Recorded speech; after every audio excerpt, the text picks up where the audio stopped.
There are many questions coming in for all sorts of variety of topics, starting from the tunnel and down to details of procurement. So let's just go through it. And for the audience, let me remind you, you can upvote the question if you deem this as more important, and we will take questions in their sequence. So what are developments with regard to Estonia-Finland tunnel? Who is ready to take this question? Mart, how far do you plan for tunnel connection? I think you have this mic working as well. Yeah, right.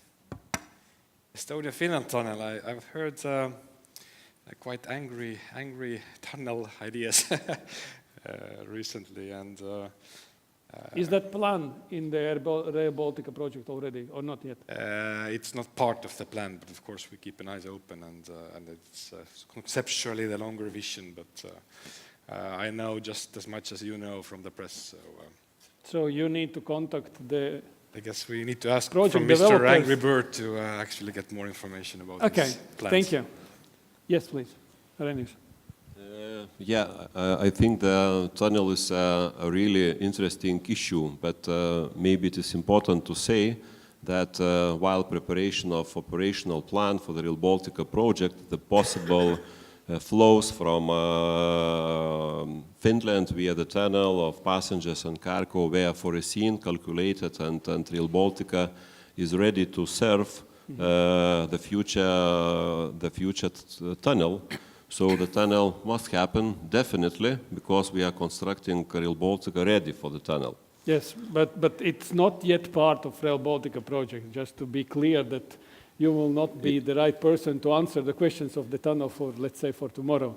Yes, of course, but it has a very great and big synergy with the project, and Finland, they are joining the RBRail, and I think that this really, in one or another way, will be related with the Rail Baltica project. So cooperation with Finland is improving definitely. So the next question, why so few bidders for detailed technical design services answered to second phase of tenders? Kaspars, please. I think that is mine. That is mine part. Ready to answer. It's a complex issue. And you are spot on asking that question.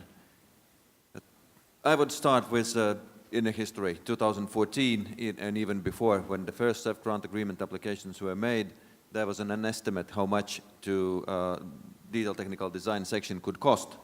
That's one part. And of course, during the course of 5 years, there is an evolution of, or inflation of labor, inflation of whatever material. That is one what brought the pricing up.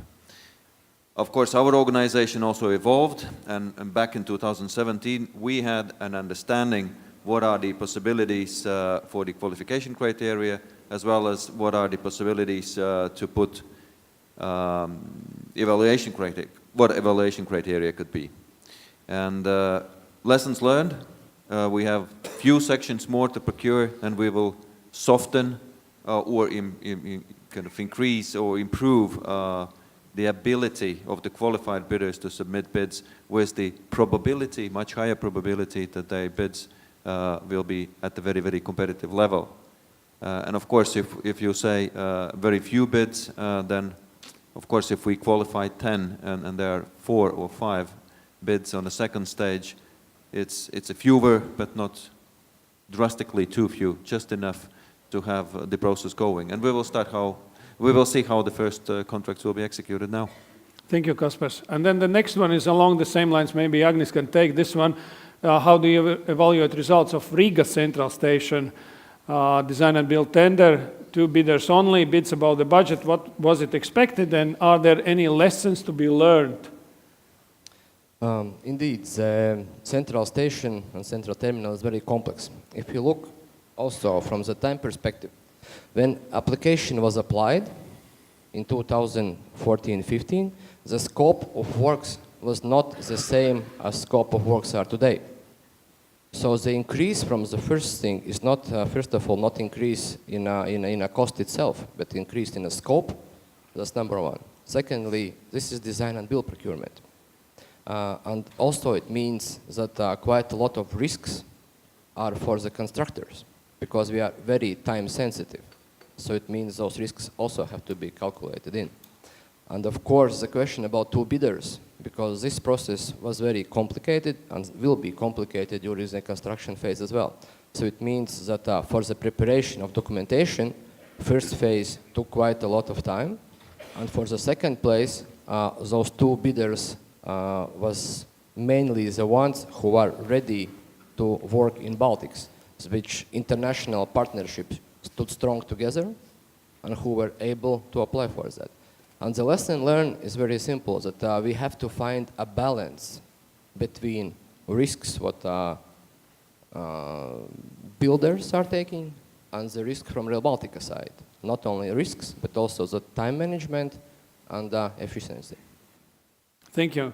The next question goes along the same, if I could jump over the one. All the costs are increasing, labor, energy, materials due to their acceleration. How to square the project with 5.8 billion announced 4 years before? So anybody's guess about how to work with suppliers so that the things planned 4 years ago or 5 years ago would still be delivered on today's prices? Well, where you have seen that happening, that is a challenge. That is a global challenge. But I think looking at the bright side, Kaido Zimmerman, he has done a tremendous job to consolidate preliminary designs. And on that exercise, we have found the gains in the magnitude of few hundreds of millions where the material could be saved. So that gives not on a bottom line of the investment project, but certainly it is not eroding too much money. So the real answer will be maybe in the business plan version 2, where we will kind of reiterate the total capex needed, but currently we see that we can certainly balance. And of course, the Arrhenius moments ago said that if you really cautiously go with our tenders approach that the money is available and it's a very, very difficult funding scheme, just calculate very precisely. We are very cost aware, so to say, project. Thanks. Anwar, do you want? Yes?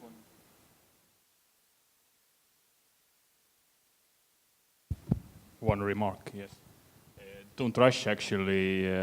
Let's wait DTD results. We will see much more precise picture there.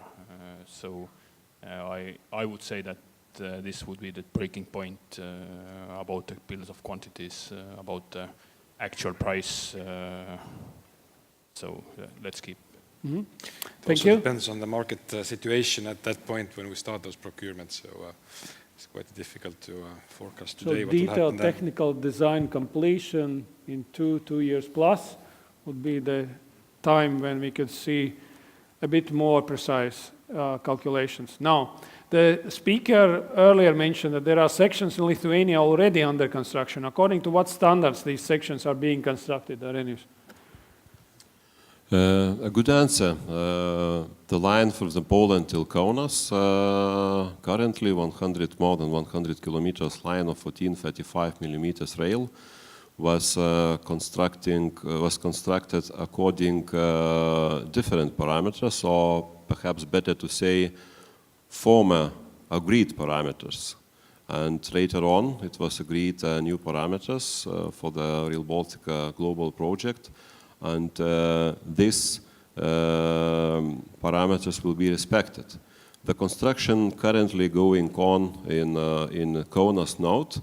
We had a lot of discussion during the last perhaps 2 years, and actually now everybody agreed that the currently ongoing construction is according to the global project parameters the first stage. And later on, the next stage will be done, and all parameters will be met.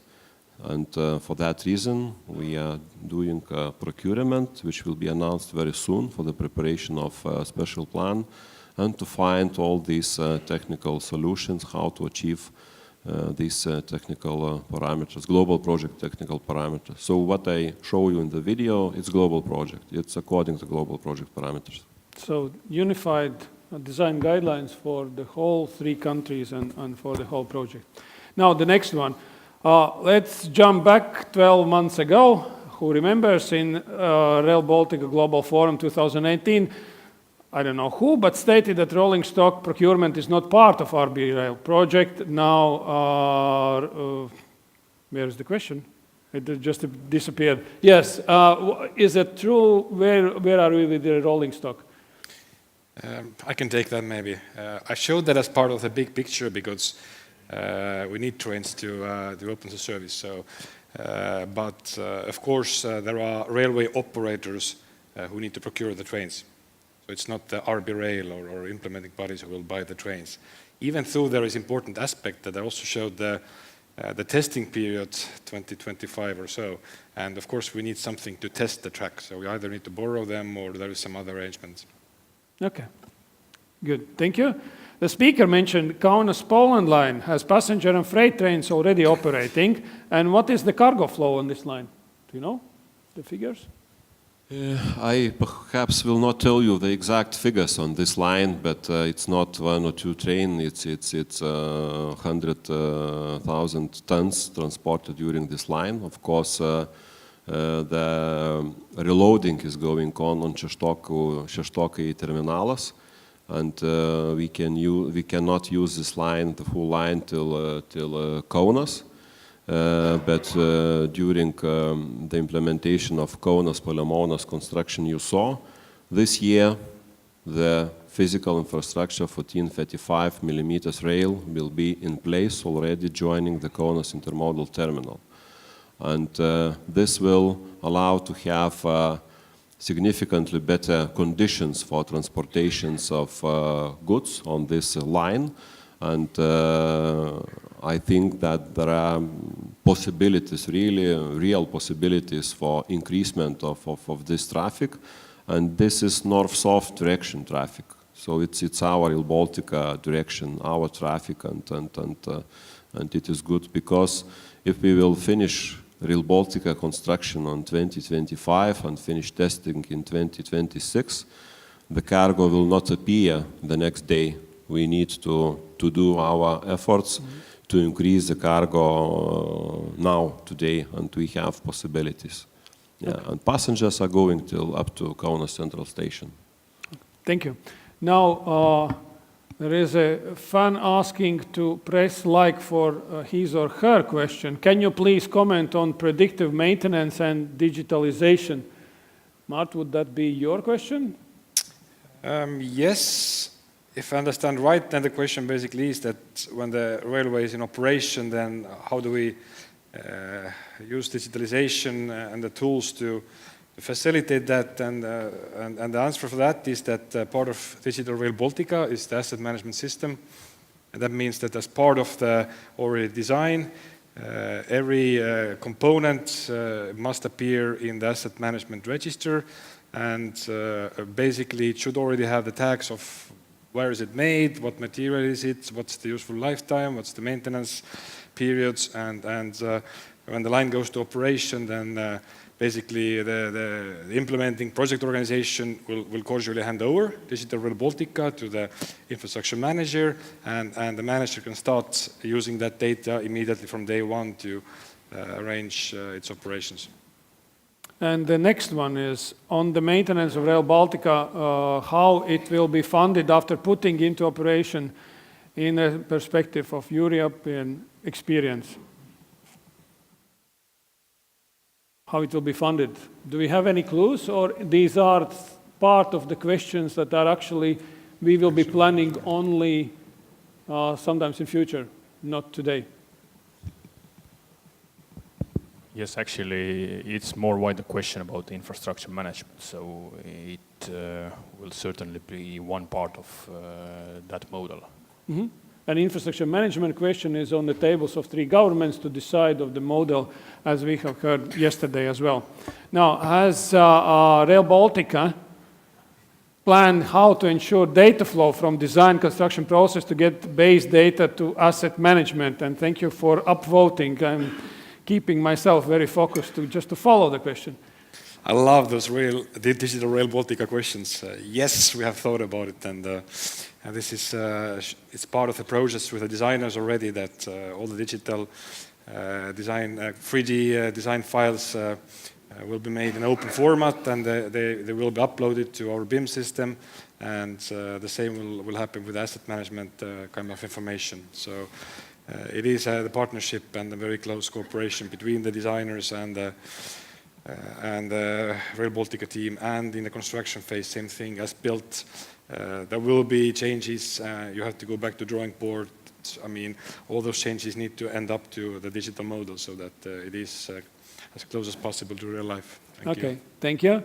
The next question I would like you to ask not only about breakfast but also lunch and dinner, but during our coffee break. So let's jump to the next one. The corridor will be European gauge and with ERTMS requiring different rolling stock than today. What are the thoughts of getting traffic? I think, Arenis, you have already started, and the idea of commercialization and future passengers and cargoes. How are we dealing with that? Actually, the RTMS and all systems should be installed in the Rail Baltica project. And it should be standardized, it should be the same.